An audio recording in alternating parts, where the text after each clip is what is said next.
The first time I called Ann, she said, well, you got to talk to my lawyer, and here's his number. And she didn't write anything down. She just has, she was, 78 at the time in a nursing home because she had broken her hip. So that's the first contact I had. This number came right out of the top of her head. I said, she's really sharp. So I started going to the nursing home where she was and spent a lot of time with her. Did some interviews with her and brought her things she wanted from the grocery store, and we had a good old time, watched some TV together. And then luckily she was able to move out of the nursing home and back to her house, which was great. And I talked to her a lot over the next couple of years. She loved the script. She was really excited. I have some great voicemails from her saying how excited she was to see the movie. And unfortunately, she passed away in 2016 and will be unable to.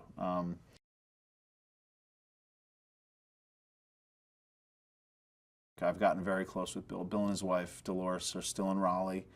They're lovely people. And when you talk to Bill Riddick, and you meet Dolores as well, you see why he was able to corral these two to sit together and talk together and work together.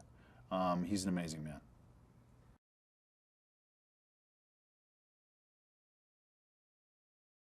So after the school burning, the judge is sued. The city of Durham is sued by the NAACP, along with Ann Atwater. And the judge doesn't want to rule. He's a guy that knows how to be a judge in the South. He actually might be a little forward-thinking and liberal, but he knows that's going to piss off a lot of people, and he's got to get reelected. So he hears about this guy, Bill Riddick. And so they call Bill Riddick up and try to have them settle their differences on their own so this judge will be let off the hook. And so Bill Riddick decides, well, I'm going to hold this thing I've been doing called a charrette. He pulls in C.P. Ellis, he pulls in Ann Atwater and says, let's get to work. Let's see if we can't agree on how to do this, right? And of course, C.P. Ellis is only there because he's being prodded by the white power structure in Durham. Do it, do it. He doesn't want to do it, right? He's not going to sit with Ann Atwater. How's that going to look to his guys, right?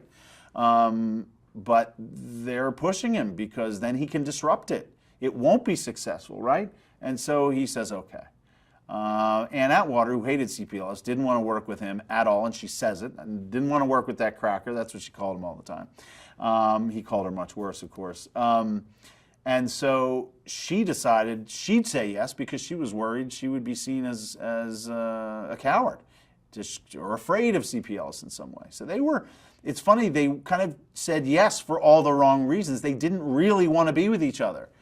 And it's funny because immediately they start having these arguments and they start talking through issues and things start happening, but they're at least talking, right? They're talking to one another.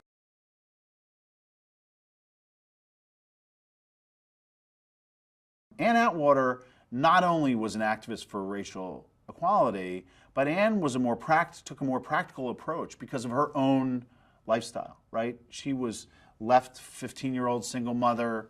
She was a domestic for a couple dollars a day trying to raise a family. She had to endure slumlords. And so what she did was, she not only was an activist for racial equality, but she actually just, on a practical level, formed Operation Breakthrough, which helped the underprivileged and the people who had terrible housing improve their standard of living, like that basic. And just that is so important.